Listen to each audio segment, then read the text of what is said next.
Pourrait, hein. Le comédien Riyad Belaïch devait être avec nous, plus connu sous le nom de Just Riyad, ce matin, mais il est au fond de son lit. Alors du coup, on l'embrasse, on en profite. Il venait nous parler du film à la Belle Étoile, qui sort aujourd'hui même au cinéma et qui raconte l'histoire d'un jeune chef pâtissier qui a remporté en 2014 le titre de champion du monde de dessert. C'est une histoire vraie et c'est celle de Yazid Ishrem. Merci beaucoup d'être avec nous. Merci c'est une super Bonjour. nouvelle que vous ayez Bonjour. pu remplacer l'acteur principal parce qu'en fait, cette histoire, eh bien, c'est la vôtre. Et je vous propose pour commencer qu'on regarde la bande-annonce. Bien sûr. Ça veut dire quoi, mof? Meilleur ouvrier de France. Il faut travailler dur, énormément. C'est le cas de la table 8, là. Hein. Jeune homme, qui t'a signé ici? Dès demain, il sera remplacé, chef. Avant de me jeter, chef, laissez-moi faire un essai au moins.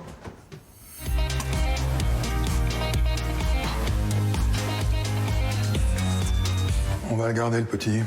Sois à l'heure et présentable. Hein. Oui, chef. Eh oh, c'est l'entrée de service pour vous. Ah, ok. Quand on est en foyer, il n'y a pas mille façons de s'en sortir.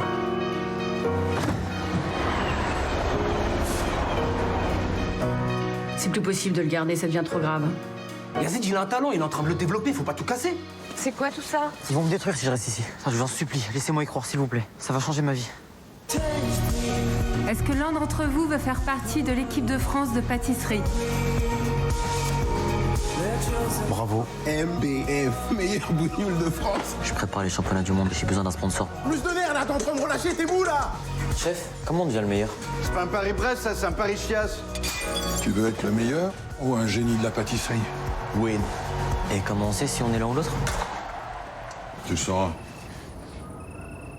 Et c'est donc Riyad Belaïch qui interprète votre rôle, votre histoire. Ça fait quoi d'ailleurs de voir son histoire interprétée par quelqu'un d'autre? C'est dingue, c'est un mélange de satisfaction, de fierté, et puis aussi d'appréhension, parce que c'est pas si évident que ça de concéder une histoire pareille. Oui, et ça ressemble vraiment à votre vie. Je dis ça parce que vous sortez au même moment un livre sur votre vraie vie à vous, justement créé pour survivre, vivre pour ne pas sombrer. Est-ce que votre vie est très différente de ce qu'on voit dans le film? Alors, pas tout à fait, parce que la chance que j'ai eue, c'est que la production du film et moi-même avons fait qu'un.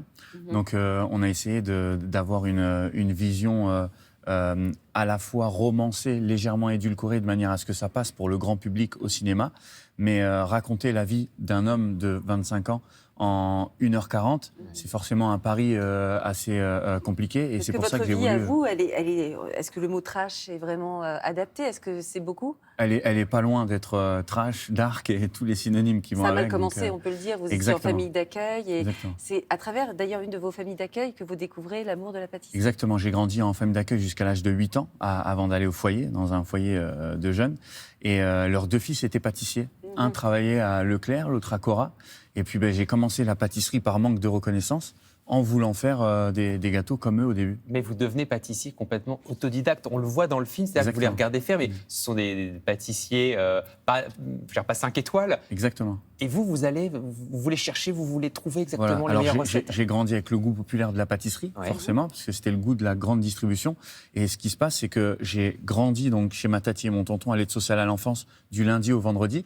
Et du vendredi au dimanche, j'étais obligé de retourner voir ma maman et ma famille, où c'était vraiment un cadre beaucoup moins privilégié. Et pour me changer les idées, que ma maman était très alcoolisée, je faisais des gâteaux à la maison et ça m'a à la fois changer les idées et quelque peu sauver la vie. Ça vous a sauvé vraiment la pâtisserie. Exactement. C'est vraiment une histoire de résilience aussi, ce film. Mais la question qu'on se pose, c'est comment on devient le plus jeune champion du monde de pâtisserie. C'est incroyable, ce genre de concours. Comment vous êtes parvenu à être aussi bon, si jeune dans ce genre de concours? Alors bon, c'est un très grand mot parce que vous êtes le meilleur chef vous avez été champion du pâtissier. monde, quand même. C'est gentil. Quand on prépare un concours pareil, en fait, on s'entraîne pendant un an et demi.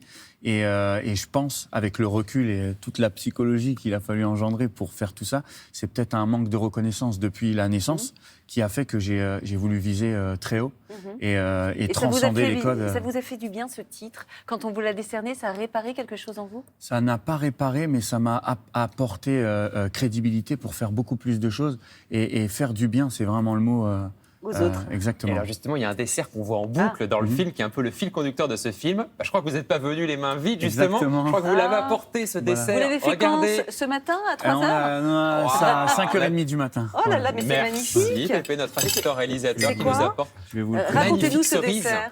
Alors, c'est un dessert qu'on a mis au point avec un chef qui s'appelle Angelo Musa à la Pâtisserie des Rêves, donc en 2009. Et donc, c'est une forêt noire avec, avec tous les éléments classiques de la forêt noire, la mousse chocolat, l'enrobage et la vanille.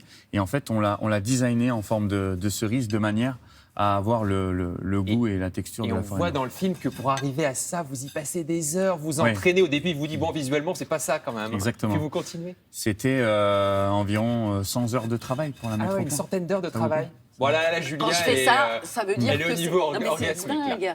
dingue. Il y a quoi dedans exactement? Alors, c'est tous les éléments de la forêt noire revisités à l'ordre du jour. On a une mousse chocolat, une chantilly sans sucre, très très légère, avec un biscuit brownie.